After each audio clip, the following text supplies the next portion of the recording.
Bonjour Moulayane. Bonjour Rachid.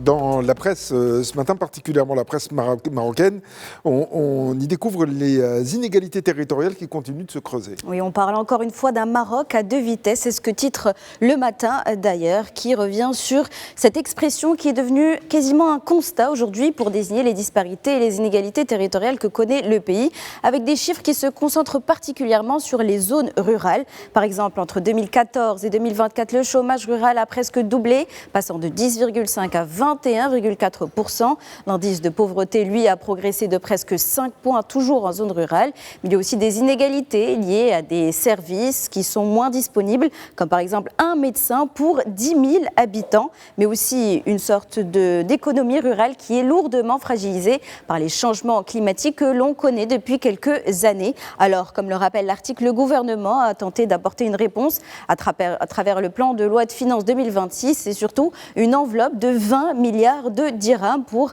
un fonds de développement territorial. Une réponse néanmoins que le Matin souhaite ne pas être uniquement concentrée au niveau des finances, mais, comme le rappelle le titre, appelle à une démocratie locale, c'est-à-dire des solutions qui sont portées par les élus locaux qui connaissent, eux, les besoins des habitants et non pas des solutions centralisées depuis, comme on le montre l'image, Rabat, la capitale. Une fracture entre les territoires, on le sait, qui implique aussi des fractures sociales. Et comme l'indique Express, cela se voit et est visible à travers l'inflation et le droit du travail qui mettent en perspective des failles structurelles qui sont les premiers lésés, évidemment, les femmes et les jeunes. Dans le marché de l'emploi, eh bien, leur chômage a progressé d'1 point. Pour les femmes, on est passé de 18,3% à 19,4%.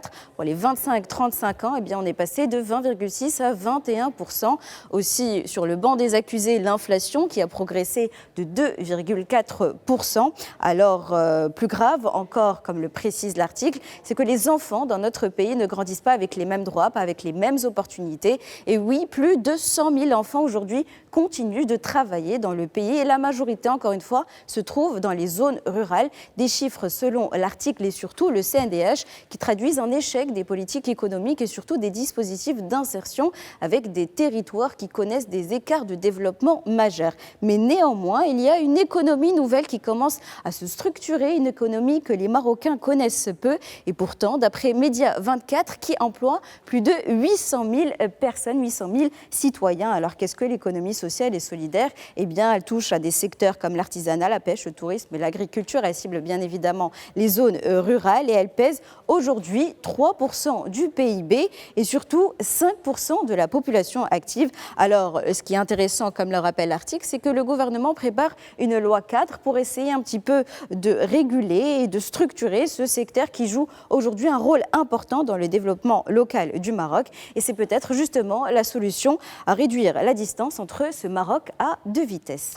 Et on le voit déjà dans les stations-service marocaines, les conséquences de la guerre et de la hausse du prix du pétrole et la presse qui se demande comment les pays africains réagissent à cette flambée du pétrole. Le Maroc, on l'a vu évidemment, est concerné, mais le Nigeria encore plus. Et d'ailleurs, on le voit avec la raffinerie Dangote qui a, elle, augmenté son prix de pétrole raffiné qui est passé à 1175 naira, soit environ 0,85 USD, donc dollars. C'est ce que nous indique Punch, c'est un média nigérien. Une hausse qui est bien évidemment liée à l'augmentation du prix du brut qui dépasse les 100 $ aujourd'hui. Mais de plus, en plus de cette augmentation des cours, eh bien, le gouvernement du Nigeria a suspendu les licences d'importation pour essayer de stimuler la production locale et de réduire la dépendance au marché extérieur. Et donc, c'est une décision qui est, d'après l'article, soutenue d'une part, mais qui suscite aussi des craintes d'autre part, notamment le monopole de Dangote, mais surtout un risque de pénurie, car l'article le rappelle, Dangote produit 36 millions de litres par jour face à une consommation quotidienne au Nigeria de 56 millions de litres. En Égypte, cette fois-ci, eh bien, l'État essaie de rassurer face à l'augmentation, la hausse des carburants qui est défendue par le président lui-même, El-Sisi. C'est ce que nous indique APA News, car pour lui, augmenter le prix du pétrole est la solution la moins coûteuse aujourd'hui pour les citoyens. africain. Il explique que continuer à subventionner le carburant, eh bien, c'est un risque pour la dette du pays qui pourrait continuer à se creuser et donc entraîner de fait une forte inflation. Alors pour le président égyptien, c'est mieux aujourd'hui d'augmenter les prix que de créer une grave crise économique demain. Aussi au Maroc, on le sait, on le rappelle, au-delà du prix qui augmente du carburant, d'après Le Matin, c'est surtout un test auquel doit faire face le Maroc, eh bien le test face à sa dépendance aux hydrocarbures. L'article rappelle que la facture énergétique du Maroc est entre 12 et 15 milliards de dollars par an. Ça prend en compte le pétrole, le charbon, le gaz et c'est une facture évidemment qui varie en fonction des cours internationaux. Et donc ça peut impacter le transport, la production industrielle et favoriser l'inflation que l'on craint tous. Mais même si le Maroc veut assurer des réserves stratégiques, eh bien, il faut les financer. Et les financer, eh bien, à 60 jours peut coûter 20 milliards de dirhams, c'est une somme astronomique. Alors, d'après l'article, la véritable réponse pour le Maroc, c'est d'accélérer sa transition énergétique vers des énergies renouvelables qui vont justement constituer une sécurité énergétique à long terme. Et pour l'ensemble du continent, cette fois-ci, quelle peut être la conséquence? Eh bien, le 360 nous indique que ça pourrait coûter jusqu'à 3% de points de croissance à toutes les économies africaines. Et oui, car on le sait, c'est des économies qui sont lourdement dépendantes des hydrocarbures. Et donc, c'est une croissance qui pourrait être perturbée si la guerre dure plus de 2 mois. Et oui, c'est une durée qui est assez courte, car beaucoup de pays africains n'ont des réserves que sur 15 à 25 jours, ce qui est très loin de la norme internationale qui en recommande environ 90. Alors, des pays entiers du continent africain pourraient donc être mis à l'arrêt. Mais c'est aussi le monde qui peut subir cette conséquence. La Courrier international nous parle même d'un choc pétrolier qui serait le coup de grâce pour le monde entier. Oui, comme on le voit, des prix du pétrole qui explosent, qui s'envolent face à des missiles aussi qui illustrent cette guerre-là. Alors ça pourrait être un choc pétrolier qui pourrait surtout avoir des conséquences à long terme. Et la presse justement se demande combien de temps va durer cette guerre? Et oui, une guerre, on sait quand on la commence, on ignore quand elle prendra fin. Et c'est une citation de l'analyse apportée par Aujourd'hui le Maroc par Mustapha Tossa qui, lui, justement, essaie de répondre à cette question où il est un petit peu difficile de répondre. Mais ce qu'il note, c'est que cette guerre en particulier est très incertaine car ses objectifs ne sont pas clairs. Est-ce que l'idée, c'est d'arrêter le programme nucléaire iranien, affaiblir ou changer le régime?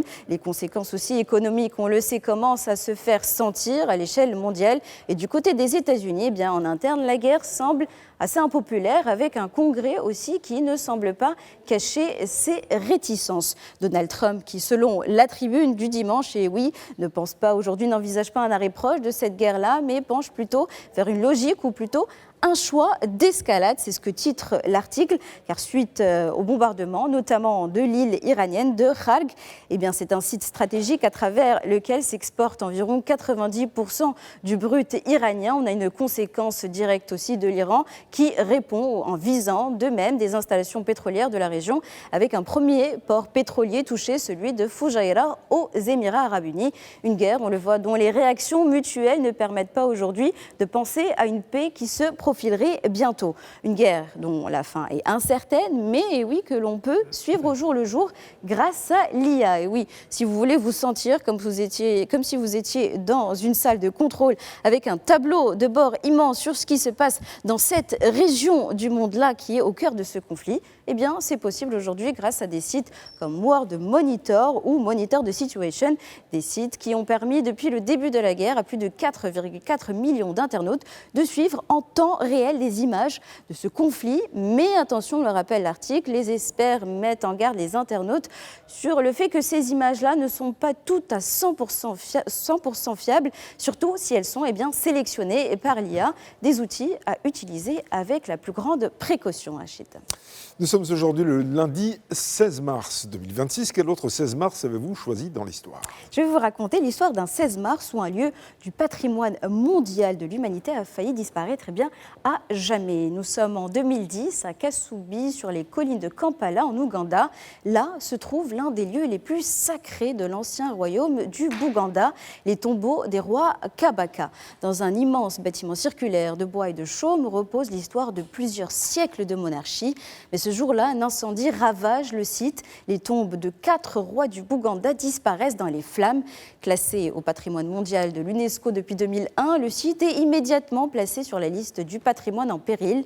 Il faudra plus d'une décennie de reconstruction menée avec les autorités ougandaises, des experts du patrimoine et les communautés locales pour redonner vie au site. Et en 2023, les tombeaux de Kasumbi, tels des phénix, renaissent et sont finalement retirés de la liste des sites menacés. Le 16 mars 2010 rappelle ainsi qu'à chaque fois qu'un site disparaît ou risque de disparaître, c'est une partie de la mémoire humaine qui s'efface et que la reconstruire, c'est une responsabilité collective. Merci beaucoup, Mariam Kokaïna.